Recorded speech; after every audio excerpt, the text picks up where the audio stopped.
I think what I learned from last year, which was a really strong takeaway, was how quickly you could develop the partnerships that we developed.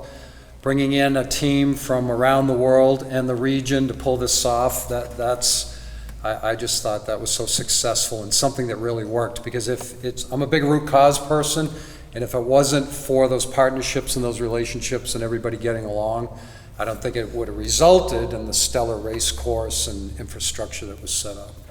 One of the other things I really learned is a lot of people on the East Coast that love skiing and ski racing, and I think we were all overwhelmed by 30,000 folks here in a 2-day period, and so it was pretty inspirational to see happen here at Killington.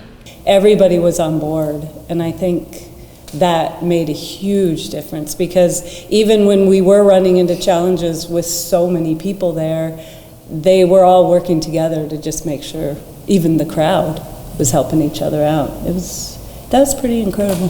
There was just spontaneous hugs going on. I mean, I walked through the crowd and people I didn't even know were coming up to me. They knew who I was and they would hug me.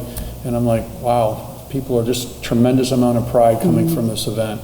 So I thought that was really cool. For myself, it was when the first racer went over the head wall of the lower pitch of Superstar. Several of us were together, and I don't know if I've ever seen looks like we all had on our face, and we looked at each other and we said, we really did this. And we turned back and looked at the racer and all the crowd and the cheering, and that was pretty special. We couldn't have asked for a better finish.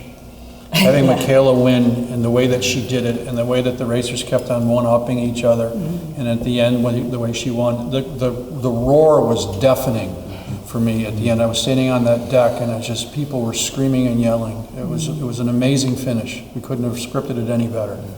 It was just so intense. I mean, it was like the first time you see a bunch of little kids not sitting playing on their phone. They were actually paying attention. They were so engaged, and that to me was pretty amazing. I think that surprised me how interested people really were in the race. And obviously, as it got towards the end of both Saturday and then Sunday, when it got really competitive, it was really amazing how people were engaged and were just so passionate about it. So they felt this great pride that their home mountain pulled off an event like that. So to me, that was really special.